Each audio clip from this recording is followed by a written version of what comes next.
తెచ్చుచుండువాడు. మరియు యోసేపు ఇశ్రాయేలు వృద్ధాప్యమును పుట్టిన కుమారుడు కనుక తన కుమారుని అందరికంటే ఎక్కువగా అతన్ని ప్రేమించి అతని కొరకు విచిత్రమైన నిలువుటంగి కుట్టించాను.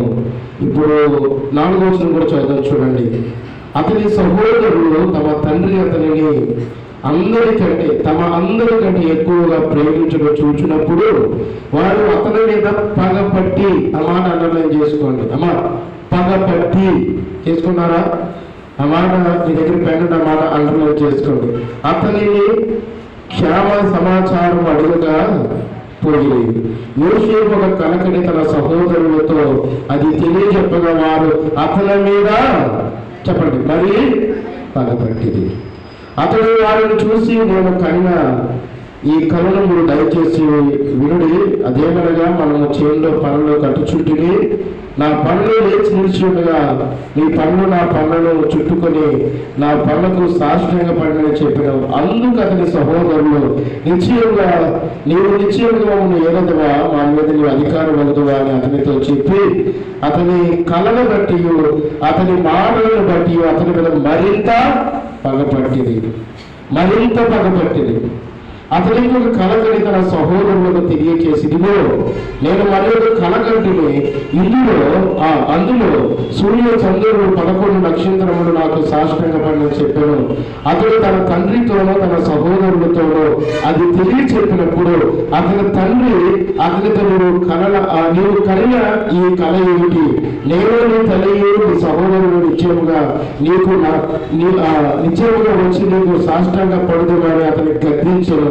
అతని సహోదరుడు అతని యందు అసూయపడి, అయితే అతని తండ్రి ఆ మాట జ్ఞాపకం ఉంచుకొనెను. పిల్లరా వినండి, కొద్దిసేపు దేవుని వాక్యాన్ని మనం ధ్యానం చేయబోతా ఉన్నాం.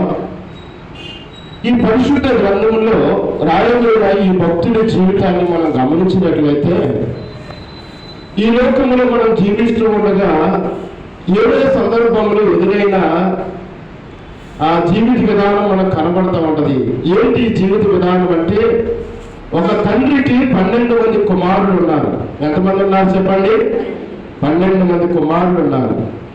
ఈ 12 మందిలో ఒకరిని యాకోబు ప్రేమిస్తూ ఉన్నాడు. తండ్రి పేరు యాకోబు, కుమారులు 12 మంది. ఆ ప్రేమిస్తున్న కుమారుల మీద మిగిలిన సహోదరులు ఏం చేస్తూ ఉన్నారంటే పగబట్టారు, మరింత పగబట్టారు. ఈ విషయాన్ని గమనిస్తూ ఉండగా మన కుటుంబాల్లో, మన ఇంటిలో ఉన్న వాళ్ళే మన మీద పగబట్టలేదా? చెప్పండి, పట్టారా లేదా? మన మీద అసూయ పడలేదా?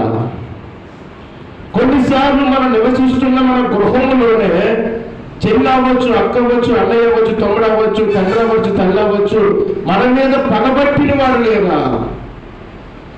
యోసేపు యొక్క జీవితంలో పెద్దవారికి ఒక పాఠముగా ఉన్నది, యవనస్తులకు ఒక పాఠముగా ఉన్నది, పిల్లలకు ఒక పాఠముగా ఉన్నది. పిల్లరా, యోసేపు తన జీవితంలో ఎన్నో కష్టాలు